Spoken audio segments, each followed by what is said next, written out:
পরিচয়ের আড়ালে নাবালিকাদের টার্গেট। ব্ল্যাকমেলের অভিযোগে হাইলাকান্দিতে গ্রেপ্তার যুবক। কিশোরীদের ব্যক্তিগত ছবি এবং ভিডিও সংগ্রহ করে সেগুলি প্রকাশের হুমকি দেওয়ার অভিযোগ। অভিযুক্তের মোবাইল ফোন বাজেয়াপ্ত করে ডিজিটাল প্রমাণ খতিয়ে দেখছে পুলিশ। আদালতের নির্দেশে গ্রেপ্তার হওয়া যুবককে দুদিনের পুলিশ হেফাজতে পাঠানো হয়েছে।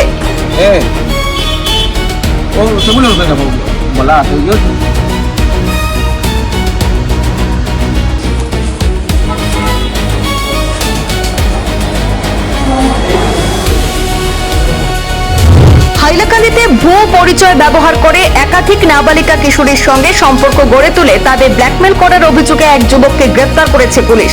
এই ঘটনাকে কেন্দ্র করে জেলা জুড়ে ব্যাপক চাঞ্চল্যের সৃষ্টি হয়েছে।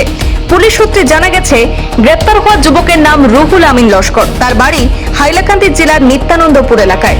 অভিযোগ, সে ভুয়ো পরিচয় ব্যবহার করে সামাজিক যোগাযোগ মাধ্যমে একাধিক নাবালিকা কিশোরীর সঙ্গে যোগাযোগ স্থাপন করে এবং ধীরে ধীরে তাদের আস্থাভাজন হয়ে ওঠে।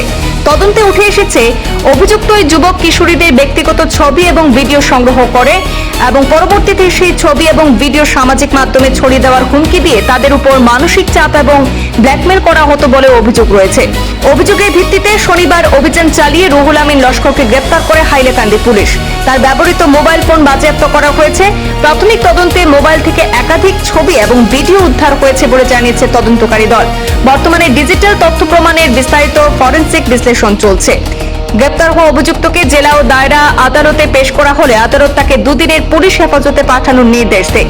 পুলিশ জানিয়েছে, গোটা ঘটনাটির সঙ্গে অন্য কেউ জড়িত রয়েছে কিনা, আরো কোনো ভুক্তভোগী রয়েছেন কিনা এবং অভিযোগের সম্পূর্ণ সত্যতা যাচাই করতে তদন্ত অব্যাহত রয়েছে।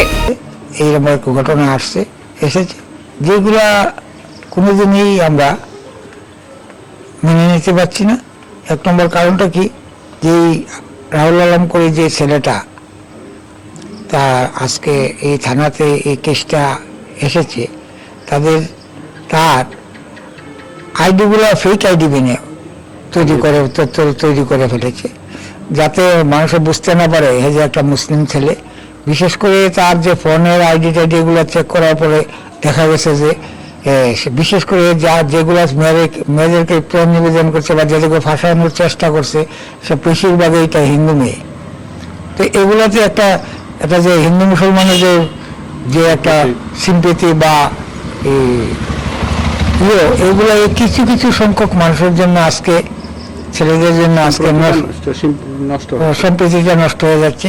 তাই আমাদের যে অভিভাবক মন্ডলী যারা আছে, আমাদের সবারই এটা একটা ভীষণ মাথা ব্যথা হয়ে দাঁড়িয়েছে। তাই প্রত্যেকের কাছে আমি প্রশাসন, বিশেষ করে আমাদের মাননীয় চিফ মুখ্যমন্ত্রী, আমি দৃষ্টি আকর্ষণ করছি।